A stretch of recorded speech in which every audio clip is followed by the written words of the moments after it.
നന്ദി ദൈവമേ, നന്ദി ദൈവമേ, നിത്യവും നിത്യവും നന്ദി ദൈവമേ, നന്ദി ദൈവമേ, നന്ദി ദൈവമേ, നിത്യവും നിത്യവും നന്ദി ദൈവമേ.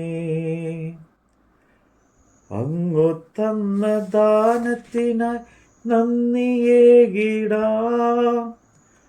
അങ്ങു തന്ന സ്നേഹത്തിനായി നന്ദിയേകിടാം. നന്മരൂപനേ, നല്ല ദൈവമേ, നന്മരൂപനേ, നല്ല ദൈവമേ. അപ്പോസ്തല പ്രവൃത്തികൾ 4-ാം അധ്യായം. അവർ ജനത്തോട് സംസാരിച്ചുകൊണ്ടിരിക്കുമ്പോൾ തന്നെ പുരോഹിതന്മാരും ദേവാലയത്തിലെ പടനായകനും സാധുക്കരും അവരുടെ നേരെ വന്നു. അവർ ജനത്തോട് ഉപദേശിക്കുകയാലും മരിച്ചവരിൽ നിന്നുള്ള പുനരുത്ഥാനത്തെ യേശുവിൻ്റെ ദൃഷ്ടാന്തത്താൽ അറിയിക്കുകയാലും നീരസപ്പെട്ടു. അവരെ പിടിച്ചു വൈകുന്നേരമാകിയാൽ പിറ്റന്നാൾ വരെ കാവലിലാക്കി. എന്നാൽ വചനം കേട്ടവരിൽ പലരും വിശ്വസിച്ചു. പുരുഷന്മാരുടെ എണ്ണം തന്നെ 5000-ഓളം ആയി. പിറ്റന്നാൾ അവരുടെ പ്രമാണികളും മൂപ്പന്മാരും ശാസ്ത്രിമാരും യെരുശലേമിൽ ഒന്നിച്ചുകൂടി. മഹാപുരോഹിതനായ ഹന്നായും കയ്യഫാവും യോഹന്നാനും അലക്സാണ്ടറും മഹാപുരോഹിത വംശത്തിലുള്ളവരൊക്കെയും ഉണ്ടായിരുന്നു. അവർ അവരെ നടുവിൽ നിർത്തി, ഏത് ശക്തി കൊണ്ടോ ഏതു നാമത്തിലോ നിങ്ങൾ ഇത് ചെയ്തത് എന്ന് ചോദിച്ചു. പത്രോസ് പരിശുദ്ധാത്മാവും നിറഞ്ഞവനായി അവരോട് പറഞ്ഞത്, ജനത്തിൻ്റെ പ്രമാണികളും മൂപ്പന്മാരുമായുള്ളവരെ, ഈ ബലഹീന മനുഷ്യനുണ്ടായ ഉപകാര നിമിത്തം ഇവൻ എന്തോന്നിനാൽ സൗഖ്യമായി എന്നു ഞങ്ങളെ ഇന്ന് വിസ്തരിക്കുന്നു എങ്കിൽ, നിങ്ങൾ ക്രൂശിച്ചവനും ദൈവം മരിച്ചവരിൽ നിന്ന് ഉയർപ്പിച്ചവനുമായ നസ്രായനായ യേശു ക്രിസ്തുവിൻ്റെ നാമത്തിൽ തന്നെ ഇവൻ സൗഖ്യമുള്ളവനായി നിങ്ങളുടെ മുമ്പിൽ നിൽക്കുന്നു എന്ന് നിങ്ങൾ എല്ലാവരും ഇസ്രായേൽ ജനമൊക്കെയും അറിഞ്ഞുകൊള്ളുവിൻ. വീട് പണിയുന്നവരായ നിങ്ങൾ തള്ളിക്കളഞ്ഞ കോന്നിൻ്റെ മൂലക്കല്ലായി തീർന്ന കല്ല് ഇവൻ തന്നെ. മറ്റൊരുത്തിലും രക്ഷയില്ല.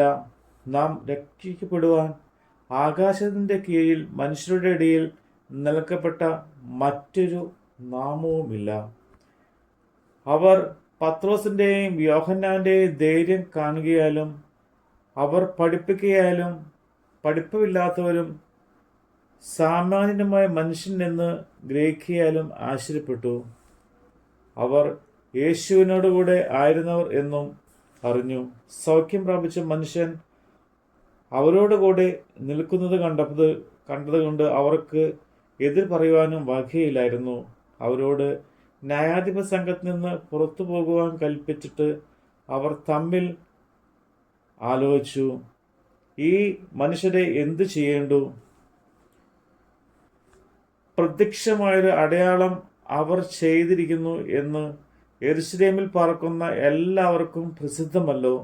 നിക്ഷേപിപ്പാൻ നമുക്ക് കഴിവില്ല എങ്കിലും അത് ജനത്തിൻ്റെ അധികം പറയാതിരിപ്പാൻ അവർ യാതൊരു മനുഷ്യനോടും ഈ നാമത്തിൽ ഇനി സംസാരിക്കരുത്, നാം അവരെ തർജ്ജനം ചെയ്യണമെന്ന് പറഞ്ഞു. പിന്നെ അവരെ വിളിച്ചിട്ട് യേശുവിൻ്റെ നാമത്തിൽ അശേഷം സംസാരിക്കരുത്, ഉപദേശിക്കുകയും അരുത് എന്ന് കൽപ്പിച്ചു. അതിന് പത്രോസും യോഹന്നാനും, ദൈവത്തെക്കാൾ അധികം നിങ്ങളെ അനുസരിക്കുന്നത് ദൈവത്തിൻ്റെ മുമ്പാകെ ന്യായമോ എന്ന് വിധിപ്പിൻ. ഞങ്ങൾക്കോ ഞങ്ങൾ രണ്ടും കണ്ടും കേട്ടുമിരിക്കുന്നു, പ്രസ്താവിക്കാതിരിപ്പാൻ കഴിയുന്നതല്ല എന്ന് ഉത്തരം പറഞ്ഞു.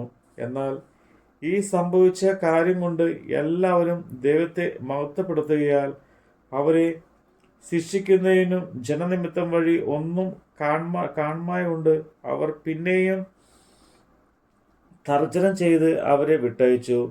ഈ അത്ഭുതങ്ങൾ സൗഖ്യം പ്രാപിച്ച മനുഷ്യൻ 40 അധികം വയസ്സുള്ളവനായിരുന്നു.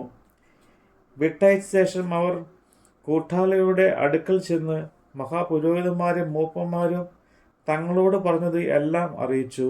അത് കേട്ടിട്ട് അവർ ഒരുമനപ്പെട്ട് ദൈവത്തോട് നിലവിളിച്ച് പറഞ്ഞത്, ആകാശം ഭൂമിയും സമുദ്രവും അവയിലുള്ള സകലവും ഉണ്ടാക്കിയ നാഥനെ, ജാതികൾ കലയിക്കുന്നതും വംശങ്ങൾ വ്യർത്ഥമായി നിരൂപിക്കുന്നതും എന്ത്?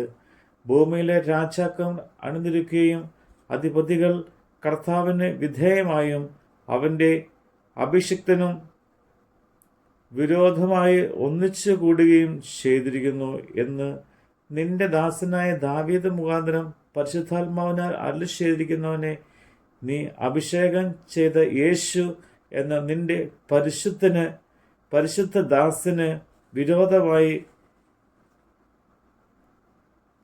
ഹെരോദാവും പൊന്തിയോസ് പീലാത്തോസും ജാതികളുടെയും ഇസ്രായേൽ ജനവുമായ ഈ നഗരത്തിൽ ഒന്നിച്ചുകൂടി സംഭവിക്കണമെന്ന് നിന്റെ കൈയും നിന്റെ ആലോചനയും മുൻ നിയമിച്ചതൊക്കെയും ചെയ്തിരിക്കുന്നത് സത്യം. ഇപ്പോഴോ കർത്താവെ, അവരുടെ ഭീഷണികളെ നോക്കണമേ. സൗഖ്യമാക്കുവാൻ നിന്റെ കൈ നീട്ടുന്നതിനാലും നിന്റെ പരിശുദ്ധദാസനായ യേശുവിൻ്റെ നാമത്താൽ അടയാളങ്ങളും അത്ഭുതങ്ങളും ഉണ്ടാകുന്നതിനാലും നിന്റെ വചനം പൂർണ്ണ ധൈര്യത്തോടും കൂടെ പ്രസ്താവിപ്പാൻ നിന്റെ ദാസന്മാർക്ക് കൃപ നൽകണമേ. ഇങ്ങനെ പ്രാർത്ഥിച്ചപ്പോൾ അവർ കൂടിയിരുന്ന സ്ഥലം കുലുങ്ങി. എല്ലാവരും പരിശുദ്ധാത്മാവ് നിറഞ്ഞവരായി ദൈവവചനം ധൈര്യത്തോടെ പ്രസ്താവിച്ചു. വിശ്വസിച്ചവരുടെ കൂട്ടം ഏകഹൃദയവും ഏക മനസ്സും ഉള്ളവരായിരുന്നു. തനിക്കുള്ളത് ഒന്നും സ്വന്തം എന്ന് അവർ ആരും പറഞ്ഞില്ല. സകലവും അവർക്ക് പൊതുവക ആയിരുന്നു. അപ്പോസ്തലന്മാർ മഹാശക്തിയോടെ കർത്താവായ യേശുവിൻ്റെ പുനരുദ്ധാനത്തിന് സാക്ഷ്യം പറഞ്ഞു വന്നു. എല്ലാവർക്കും ധാരാളം കൃപ ലഭിച്ചിരുന്നു. മുട്ടുള്ളവർ ആരും അവരിൽ ഉണ്ടായിരുന്നില്ല. നിലങ്ങളുടെയോ വീടുകളുടെയോ ഉടമസ്ഥവരായൊക്കെയും അവയെ വിറ്റ് വില കൊണ്ടുവന്ന് അപ്പോസ്തലന്മാരുടെ കാൽക്കൽ വയ്ക്കും. പിന്നെ ഓരോരുത്തന് അവനവൻ്റെ ആവശ്യം പോലും വിഭാഗിച്ച് കൊടുക്കും. പ്രബോധനപുത്രൻ എന്ന് അർത്ഥമുള്ള ബർണബാസ് എന്ന അപ്പോസ്തലന്മാർ മറുപേർ വിളിച്ച കുപ്രദ്വീപുകാരനായ ജോസഫ് എന്നൊരു ലേവ്യൻ തനിക്കുള്ളതായിരുന്ന നിലം വിറ്റ് പണം കൊണ്ടുവന്ന് അപ്പോസ്തലന്മാരുടെ കാൽക്കൽ വെച്ചു. നമ്മുടെ കർത്താവിൻ്റെ വചനമാണ് നമ്മൾ കേട്ടത്.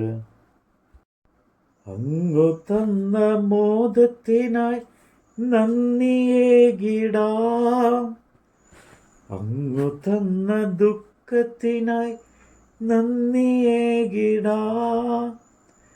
നന്മരൂപനേ, നല്ല ദൈവമേ, നന്മരൂപനേ, നല്ല ദൈവമേ,